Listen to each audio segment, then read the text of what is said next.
Hello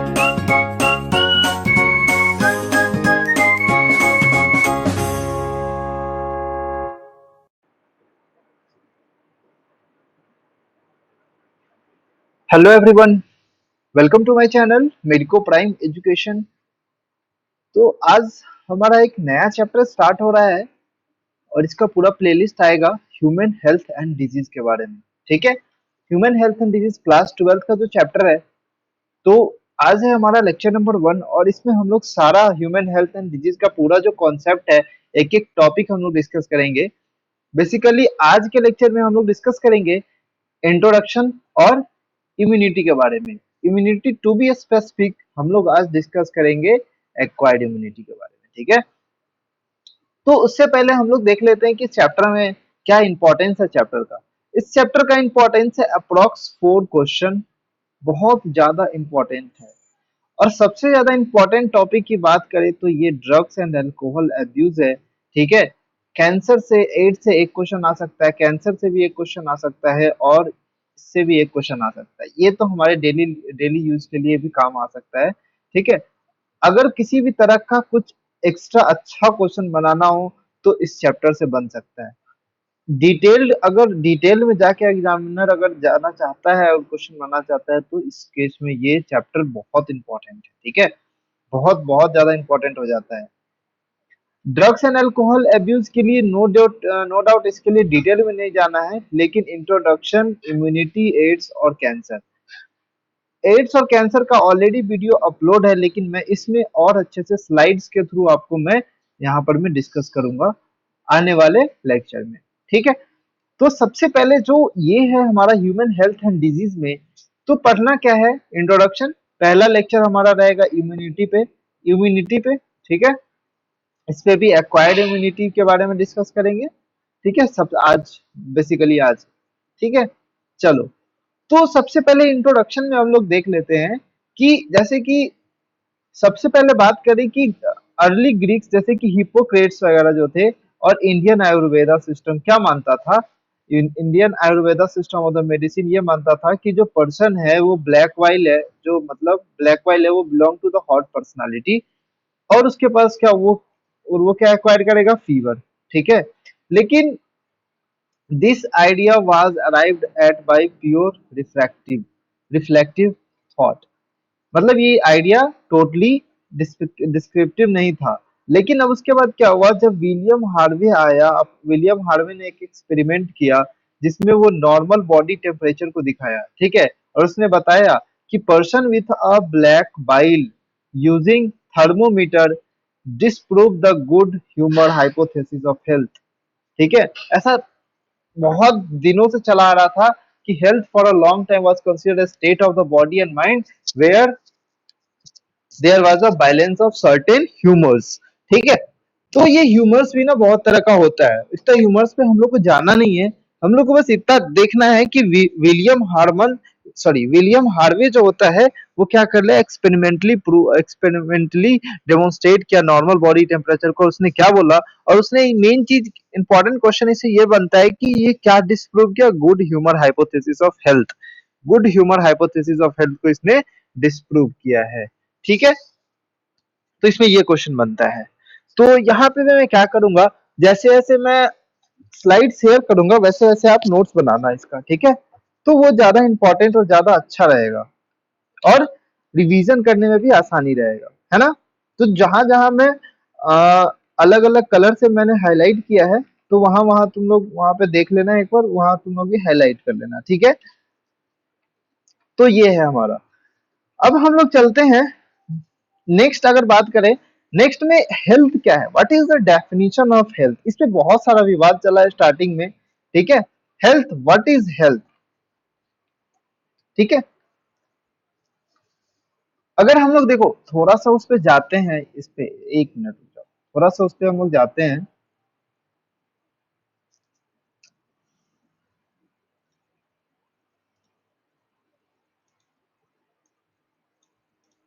तो देखो, अगर बात करते हैं ना यहाँ पर कि सबसे पहले बात करें गुड ह्यूमर हाइपोथेसिस। तो हम बात करते हैं चार तरह का ह्यूमर्स होता है, ठीक है। अब बात चलिए तो बता देता हूँ क्या ठीक आ जाए। चार तरह का ह्यूमर्स होता है, ठीक है। ह्यूमर्स क्या है? Humours is like existential liquids in our body, existential liquids in our body, like a black bile, ठीक है, ब्लैक बाइल, येलो बाइल, ये इस तरह का मतलब जो ह्यूमर्स है ये लिक्विड के फॉर्म में हमारे बॉडी में एग्जिस्ट करता है। ये पहले के जमाने में माना जाता था, ठीक है। जैसे कि क्या हो गया, येलो बाइल, ठीक है, येलो बाइल हो गया, जैसे कि ब्लड हो गया, ये भी एक तरह का लिक्विड है, तो ये सब ज्यादा माना जाता था। और क्या बोलते हैं हम लोग, और क्या बोलते हैं, एयर, अर्थ, वाटर, ये सब क्या है, ह्यूमर्स। तो ऐसा बोला जाता है कि person with a black bile, उसको क्या बोलते हैं, हॉट पर्सनालिटी बोलते हैं। क्या बोलते हैं, हॉट पर्सनालिटी, ठीक है। और जो हॉट पर्सनालिटी के होते हैं उसके पास का वो वुड हैव, वो क्या होगा, उसके पास फीवर होगा, मतलब वो फीवर उसको हो सकता है, वुड हैव फीवर, ठीक है। राइटिंग थोड़ा इस पे नहीं सही आ रहा होगा तो जस्ट कॉपरेट। तो चार तरह का ह्यूमर है, ये आपको लिखना नहीं है, मैं जो स्लाइड शेयर करूंगा बस उतना ही लिखना, सारा कंटेंट उसमें है, ठीक है। तो विलियम हार्वे ने क्या किया, वो उसने क्या किया, सबसे पहले विलियम हार्वे के बारे में दो क्वेश्चन आता है। विलियम हार्वे के बारे में क्या आता है, दो क्वेश्चन।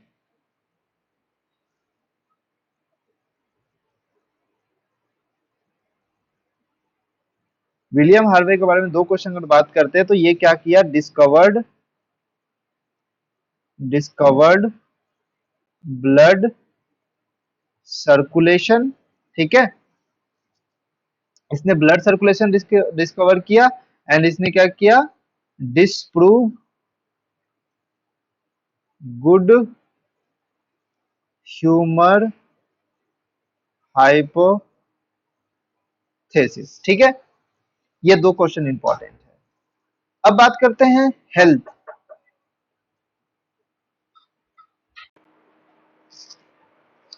तो अब हम लोग देख लेते हैं health. Health is basically affected by,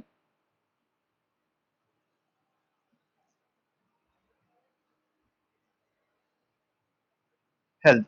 अब हेल्थ क्या है, हेल्थ का ना डेफिनेशन थोड़ा सा बहुत दिन तक कॉन्ट्राडिक्टेड रहा, लेकिन अब क्या है कि जो हमारा हेल्थ है उसको डिफरेंट, हेल्थ बेसिकली क्या होता है, तीन तरह से हेल्थ अफेक्ट होता है। सबसे पहले हेल्थ, अगर किसी कोई भी अगर डिजीज देख ले तो डिजीज किस तरह किस कारण से होता है, पहला कारण तो हो सकता है जेनेटिक डिसऑर्डर, ठीक है, या फिर बाय बर्थ जेनेटिक पेरेंट्स से चाइल्ड में चला आ रहा होगा। दूसरा कारण हो सकता है इन्फेक्शन, ठीक है, वायरल इन्फेक्शन हो गया, बैक्टीरियल इन्फेक्शन हो गया। तीसरा कारण है लाइफ स्टाइल,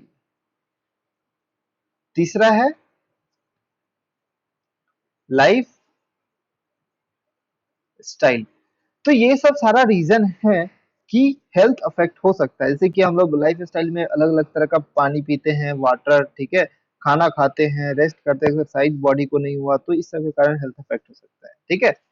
तो भाई अब क्या किया कि it may be also contradicted, जैसे कि देखो, जैसे कि mild influences through the neural system and endocrine system, ये हमारा बॉडी को भी क्या कर सकता है, इम्यून सिस्टम को भी अफेक्ट कर सकता है, ठीक है। तो ये सब सारा चीज है, ये तो है ही। लेकिन एक और चीज है यहाँ पर में, माइंड और मेंटल हेल्थ। क्या है, mind and mental health. Mind और मेंटल हेल्थ भी जो होता है ये हेल्थ, जो कि स्टेट जो होता है mind and mental mental health state होता है, वो हेल्थ को अफेक्ट करता है। तो डब्ल्यू एच ओ ने वही किया। डब्ल्यू एच ओ ने क्या किया, देखो, डब्ल्यू एच ओ ने क्या किया कि यहाँ पर डब्ल्यू एच ओ ने क्या डिफिनेशन दिया, हेल्थ क्या है, health, health is a state of, complete state of, ये डेफिनेशन लिख लो, complete physical, physical, mental and social well being, ठीक है। Not the absence of any disease only, सिर्फ डिजीज नहीं होना ही हेल्थ का डेफिनेशन नहीं है। मतलब अगर कहेगा कि मैं मेरे पास कोई डिजीज नहीं है, वो हेल्थ का डेफिनेशन नहीं है। एक पर्सन को हेल्दी कब बोल सकते हैं, एक पर्सन हेल्दी कब हो सकता है? जब उसके पास कंप्लीट फिजिकल, मेंटल और सोशल वेल बीइंग टोटली वो सही हो, ठीक है, टोटली वेल बीइंग हो, ठीक है, टोटली क्या हो, वेल बीइंग हो, ठीक है, उसके पास डिजीज नहीं है, वो टोटली करेक्ट डेफिनेशन नहीं है, ठीक है। तो डब्ल्यू ने जेनेवा में क्या दिया था? जेनेवा में ये डेफिनेशन जारी किया गया था 1948 में, ठीक है।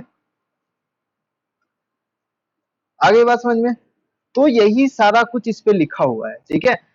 अब जो हेल्थ है वो कैसे मेंटेन कर सकते हैं? बैलेंस डाइट खाना चाहिए, personal hygiene, regular exercise and very important to the maintain good health, yoga भी करना चाहिए, ठीक है, ये सब सारा चीज। अब disease can broadly group due to the infectious and non infectious disease, ठीक है। तो दो ग्रुप में डिजीज हो सकता है, इन्फेक्शस और नॉन इन्फेक्शस। तो यहाँ पर में देखते हैं हम लोग इन्फेक्शस डिजीज के बारे में, ठीक है, इन्फेक्शस डिजीज। और यहाँ पर में देखते हैं non infectious disease, okay.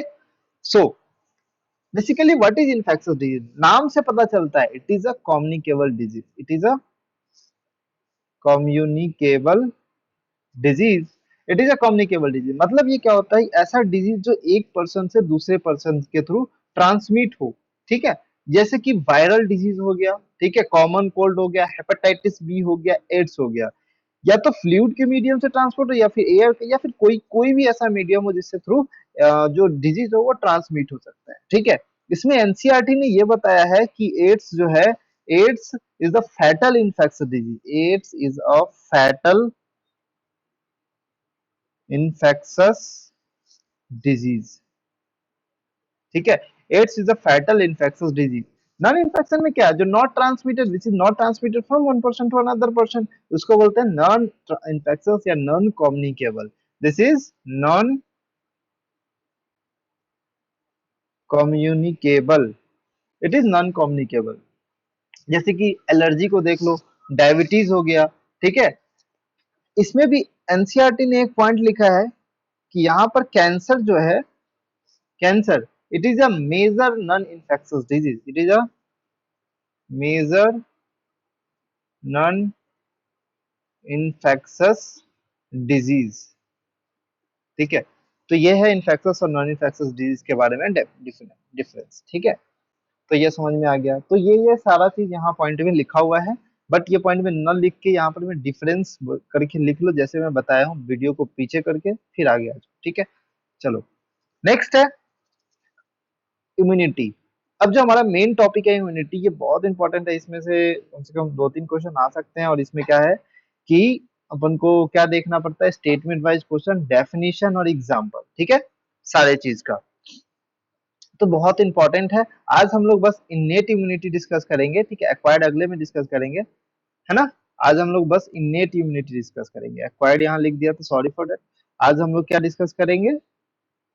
Innate immunity discuss करेंगे, ठीक है। चलो,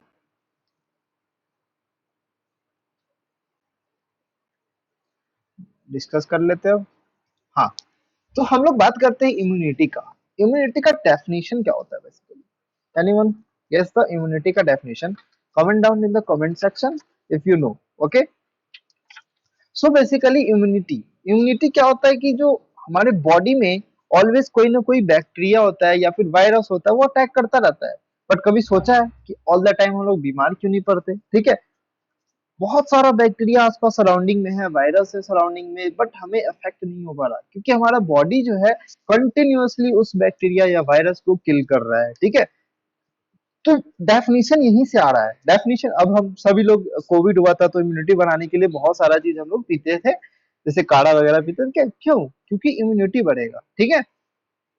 तो इम्यूनिटी का डेफिनेशन यही है कि the immunity is the ability, it is the ability of body to fight the disease causing organism.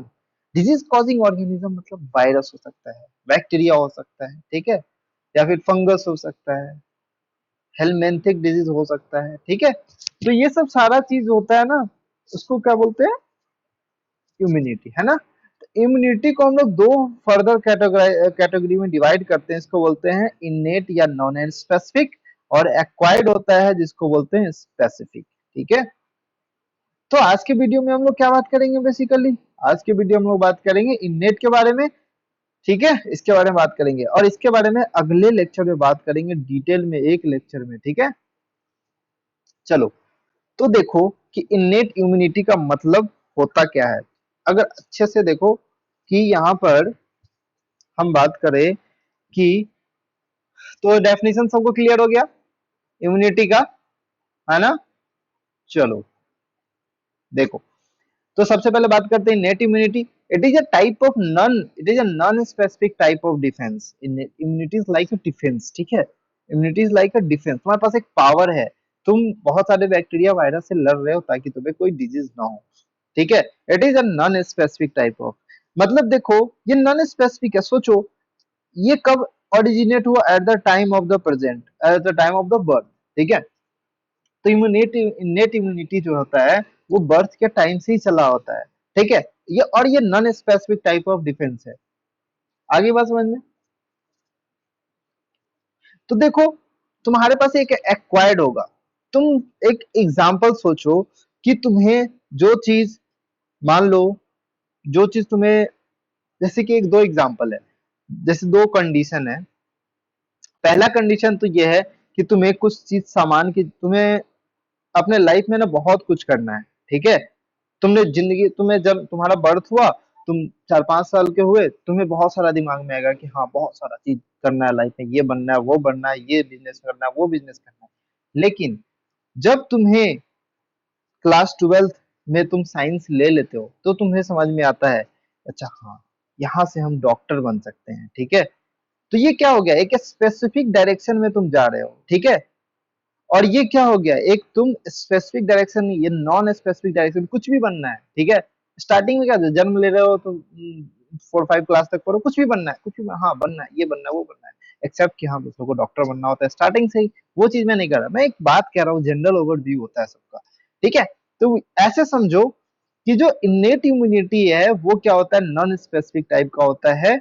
It is accomplished by the providing different types of barriers। अब जो बाय बर्थ क्या होता है कि तुम बर्थ लिए, ठीक है, अब ड्यूरिंग द एम्ब्रायोनिक स्टेज तुम्हें हर तरह का जो इम्यूनिटी होता है वो प्रोवाइड हो जाता है। ठीक है, जितना भी तरह का इन्नेट इम्यूनिटी है सारा बैरियर्स तुम्हें प्रोवाइड हो जाता है। जैसे कि कौन कौन सा बैरियर्स होते हैं हमारे अंदर, physical barriers, physiological barriers, cellular barriers and cytokinin barrier, ये सारा बैरियर होता है। ठीक है, तो ये चार तरह का बैरियर होता है, वो फॉरेन एजेंट्स को हमारे बॉडी में एंटर होने से बचाता है।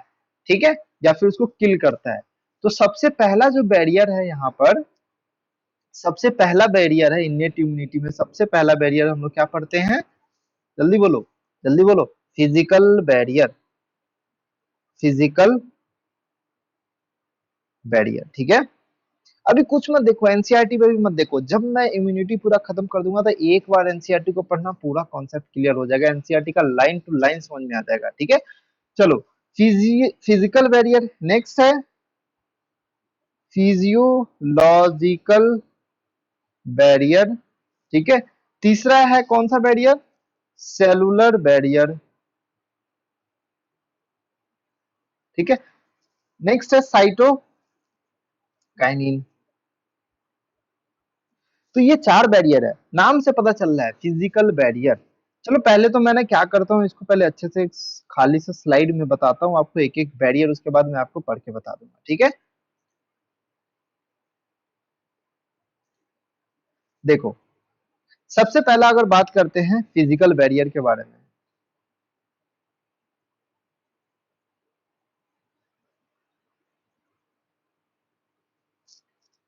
तो सोचो, जरा सोचो, जरा सोचो कि फिजिकल बैरियर क्या होता है। फिजिकली कुछ चीज प्रेजेंट होगा। एग्जाम्पल में बात करें कि पहला जो होता है वो होता है स्किन, स्किन और या फिर mucus coating of respiratory and GIT tract. ठीक है, या यूरोजेनाइटल ट्रैक्ट, ये सब क्या है, बैरियर है। ठीक है, तो ये सब क्या होता है, बैरियर होता है, वो क्या करता है, प्रिवेंट करता है incoming the contact of the weather, virus और माइक्रो ऑर्गेनिज्म जो भी होता है। ठीक है, तो ये सब क्या करता है, प्रिवेंट करता है। तो स्किन का जो आउटर मोस्ट लेयर को क्या बोलते हैं, any guesses, outer most layer को क्या बोलते हैं, आउटर मोस्ट लेयर जो स्किन का होता है वो क्या होता है, डेड होता है। ठीक है, जिसको बोलते हैं स्ट्रेटम कोरिनियम। ये थोड़ा एनसीईआरटी में नहीं दिया हुआ, बट याद रखो जो आउटर मोस्ट लेयर होता है वो डेड होता है, और ये डेड होता है जिसके कारण बैक्टीरिया जो होता है इंटर नहीं कर पाता, ठीक है। और दूसरा चीज ये होता है स्किन का जो पीएच होता है ना, पीएच 3 से 5 होता है, मतलब स्लाइटली एसिडिक होता है, ठीक है। तो एसिडिक होता है पीएच, जिसके कारण बैक्टीरिया वहां पर में सरवाइव नहीं कर पाता, ठीक है। तो स्किन का पीएच में चेंज हो गया तो बहुत सारा डिजीज हो सकता है, ठीक है। म्यूकोसा, नेक्स्ट है म्यूकोसा। म्यूकोसा में बताओ, म्यूकोसा जैसे कि एपिथेलियम को कोट करके रखता है, किसके एपिथेलियम को, रेस्पिरेटरी सिस्टम के, और गैस्ट्रोइंटेस्टाइनल ट्रैक्ट होता है, और फिर यूरोजेनाइटल ट्रैक्ट, इस सब का जो एपिथेलियम होता है उसका mucus membrane is coated with mucus membrane, ताकि वो क्या करता है माइक्रो ऑर्गेनिज्म को ट्रैप कर लेता है, ठीक है। तो मान के चलो ये म्यूकस मेम्ब्रेन है, ठीक है, ये मेम्ब्रेन है, इसके ऊपर क्या होता है म्यूकस, ठीक है। तो ये जो बैक्टीरिया आएगा या फिर इसको क्या करेगा ट्रैप कर लेगा, ठीक है। और ये ट्रैप कर लेगा जिसके कारण ये बाहर अंदर इंटर नहीं कर पाएगा, ठीक है। तो ये ट्रैप कैसे करता है भाई, इस पे क्या होता है म्यूकोसल सेल्स प्रेजेंट होते हैं, और इसके ऊपर क्या होता है सीलिया प्रेजेंट होता है, ये सीलिया इसके अंदर फंसा देता है, ठीक है। आगे बात में, तो mucosa entraps the micro organism and cilia propels the micro organism. तो फंक्शन समझ गया, म्यूकोसा क्या करता है इंट्रैप करता है और सीलिया उसको प्रोपेल करके बाहर फेंक देता है। तो ये था तुम्हारा फिजिकल बैरियर का स्किन और म्यूकोसा, ठीक है। चलो, तो ये यहाँ पढ़ लो, वही चीज लिखा है। आउटर मोस्ट स्किन डेड होता है ताकि बैक्टीरिया एंटर नहीं करता है, एपिथेलियम का जो म्यूकस कोटिंग होता है वो रेस्पिरेटरी सिस्टम, गैस्ट्रोइंटेस्टाइनल ट्रैक्ट, और ये सारा चीज रामायण लिखा हुआ है, आप इसको नोट डाउन कर सकते हैं, है ना। चलिए, नेक्स्ट है हमारा physiological barrier. Some physiological process of the body creates the adverse environment for the growth of the bacteria, ठीक है। तो फिजियोलॉजिकल बैरियर मतलब क्या है कि मतलब बैक्टीरिया के लिए जो एडवर्स इन्वायरमेंट है वो हम लोग क्रिएट करते हैं, ठीक है। अब बैक्टीरिया के लिए एडवर्स इन्वायरमेंट क्या हो सकता है, ठीक है। बैक्टीरिया को किल करने का जो भी इन्वायरमेंट प्रोसीजर होगा, ठीक है। जैसे कि स्टोमक में क्या कर दो एसिडिक बना दो, स्टोमक को क्या कर दो, स्टोमक को क्या कर दो भाई एसिडिक बना दो, ठीक है ना। लेट्स रब नाउ। तो दूसरा हम लोग बात करते हैं फिजियोलॉजिकल बैरियर, ठीक है। फिजियोलॉजिकल बैरियर, तो फिजियोलॉजिकल बैरियर में पहला है एसिड इन स्टोमक। स्टोमक को क्या बना दो एसिडिक बना दो, ताकि जितना भी जो हाई जो क्या कहते हैं पीएच बढ़ा दो, क्योंकि इसका पीएच क्या होता है ज्यादा होता है, ठीक है। सलाइवा होता है माउथ में, वो भी उस सलाइवा भी क्या करता है बैक्टीरिया को किल करने का काम करता है, ठीक है। टीयर्स होता है जो हमारा जो भी प्रिवेंट करता है, जो मान लो बैक्टीरिया तो आंखों से भी तो जा सकता है बैक्टीरिया, ठीक है। बैक्टीरिया क्या दिखता तो है नहीं, आंखों से भी जा सकता है, टीयर्स इसीलिए क्या होता है टीयर्स, टीयर्स में क्या होता है एंटी बैक्टीरियल होता है, और वो बैक्टीरिया को डिस्ट्रॉय कर देता है, ठीक है। तो तीन चीज, और तीसरा क्या है फीवर भी करा दो, ठीक है, बॉडी टेम्परेचर इंक्रीज होता है और जो बैक्टीरिया बॉडी में है वो फिर मर जाए, ठीक है। तो ये सब सारा चीज है। तो सबसे पहले हाई टेम्परेचर क्या करता है बॉडी के जो माइक्रो ऑर्गेनिज्म का जो ग्रोथ है उसको क्या करता है डिक्रीज कर देता है, ठीक है।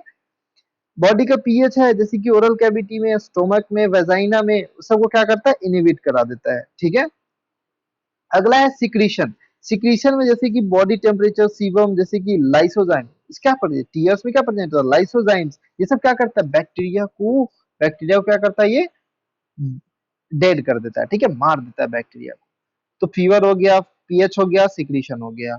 आगे बात समझ में, वेरी इजी, और इससे क्वेश्चन आता है, लिख के ले लो, इससे क्वेश्चन आता है और बहुत इंपॉर्टेंट है, ठीक है। अब हम लोग अगला बात करते हैं, ये बहुत ज्यादा इंपॉर्टेंट आएगा, तो यहाँ से क्वेश्चन इंपॉर्टेंट है, वेरी वेरी इंपॉर्टेंट, याद कर लो, ठीक है। चलो देखो, समझो सेलुलर बैरियर क्या होता है। सेलुलर बैरियर इन लाइक जैसे कि सेल में, कौन से सेल में, ब्लड में, ठीक है। जैसे कि ब्लड में कौन कौन सा होता है, अब मुझे बताओ ब्लड में कौन कौन सा होता है, ठीक है। खाली स्लाइड, हाँ। अब बात करते हैं यहाँ पर में सेलुलर बैरियर, ठीक है। सेलुलर बैरियर, सेलुलर बैरियर में कौन कौन सा सेल काम करता है, जैसे कि पॉलीमॉर्फोन्यूक्लियर ल्यूकोसाइट हो गया, पीएमएल न्यूट्रोफिल्स की तरह ही होता है, मोनोसाइट्स हो गया, नेचुरल किलर सेल्स हो गया, तो ये सब सारा वो सब क्या है, सेलुलर बैरियर बैरियर की तरह काम करता है ब्लड में। और मैक्रोफेज हो गया टिश्यू में, ठीक है। मैक्रोफेज क्या करता है, फैगोसाइटोसिस कर देता है। मान लो कोई भी बैक्टीरिया या फिर माइक्रो ऑर्गेनिज्म आया, उसको फैगोसाइटोसिस कर देगा, ठीक है, और बैक्टीरिया को डिस्ट्रॉय कर देगा, माइक्रो ऑर्गेनिज्म को डिस्ट्रॉय कर देगा। तो उसी में हम लोग डिवाइड कर लेते हैं कि पहला जो होगा वो फैगोसिटिक सेल होगा, ठीक है। ये जो फैगोसिटिक सेल होगा, जैसे कि मोनोसाइट्स, मोनोसाइट्स हो गया, पीएमएनएल हो गया, पॉलीमॉर्फो न्यूक्लियर न्यूक्लियोसाइट न्यूट्रोफिल, और मैक्रोफेज, ठीक है। तो ये हो गया मैक्रोफेज। ये क्या करता है, जब कोई भी पैथोजेनिक इन्फेक्शन आता है तो उसमें क्या करता है, टोटल डब्ल्यूबीसी क्या करता है, इंक्रीज हो जाता है। अब टोटल डब्ल्यूबीसी इंक्रीज का मतलब न्यूट्रोफिल्स का भी नंबर इंक्रीज होगा ना, ठीक है। तो फैगोसाइटोसिस, जैसे कि बहुत सारे डब्ल्यूबीसी, एक डब्ल्यूबीसी है कौन सा, न्यूट्रोफिल्स, वो क्या करता है, फैगोसाइटोसिस कराता है, ठीक है। तो वो फैगोसाइट्स की तरह काम करता है, ठीक है। नेक्स्ट है नॉन फैगोसाइटिक सेल। अब जैसे कि मैक्रोफेज भी है उसी में। तो मैक्रोफेज क्या है, एक लार्ज इरेगुलर शेप का सेल्स होता है जो कि माइक्रो ऑर्गेनिज्म को, वायरस को, ठीक है, सेलुलर डेब्रिस को क्या करता है, इनगल्फ ही कर लेता है। माइक्रोवेव मतलब खा लेता है, इनगल्फ कर लेता है, ठीक है। कोई भी इन्फेक्शियस एजेंट आता है तो ड्यूरिंग द इन्फेक्शन, ठीक है। नॉन फैगोसाइटिक सेल्स में क्या होता है, non phagocytic cell, non phagocytic cells में क्या होता है, जैसे कि एनके सेल्स, इसका ना बहुत अच्छा मैकेनिज्म है। एनके सेल्स क्या है, it is a large granular lymphocytes, ठीक है।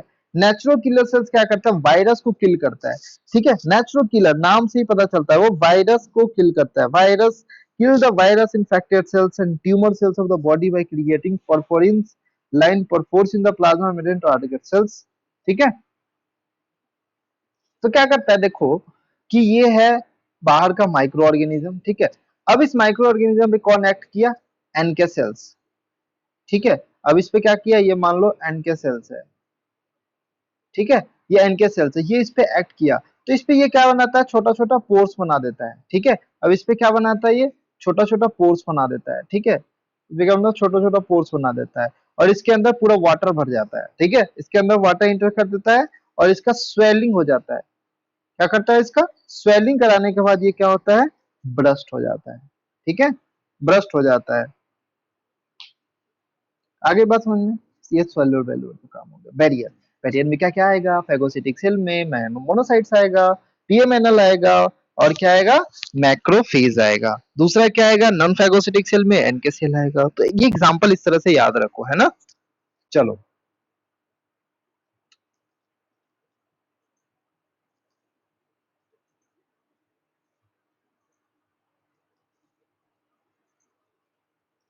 चलो, अब देखो नेक्स्ट है हमारा, जो हमारा चौथा टाइप का जो बैरियर है उसको बोलते हैं साइटोकाइनिन बैरियर।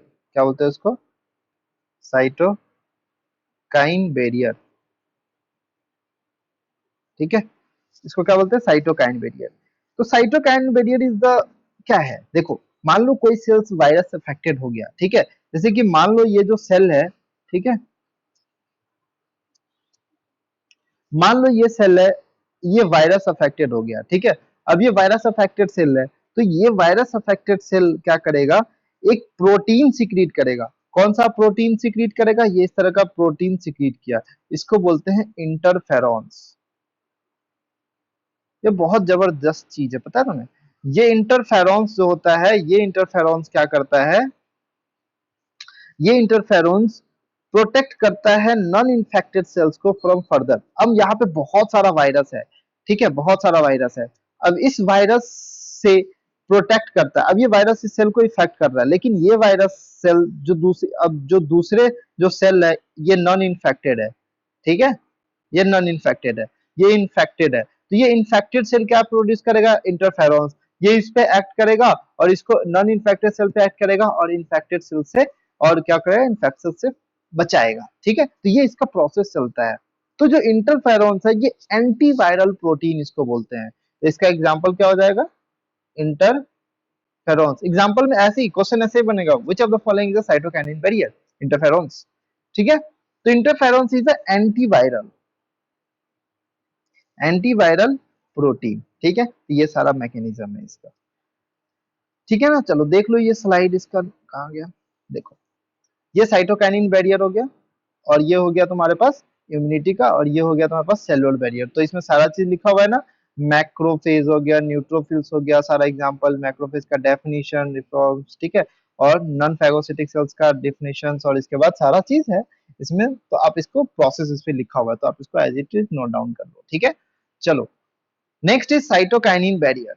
जो वायरस इन्फेक्टेड सेल्स है वो क्या सीक्रेट करता है, प्रोटीन इंटरफेरेंस, जो कि protect the non infected cells of the virus for further viral infection. ठीक है, तो इसका क्या प्रोसेस होता है, it is the made up of 270 amino acid secreted by the virus infected cells and stimulates the adenine cell produce to produce translation inhibiting protein. तो ये क्या करता है, मोस्टली टीआईपी सीक्रेट करता है। ठीक है, ट्रांसलेशन इनहिबिटिंग प्रोटीन। ये मैकेनिज्म क्या करता है, वायरस को लिमिट करता है इन्फेक्शन होने से। ठीक है, और जो इंपॉर्टेंट चीज है ना, ये लाइन है।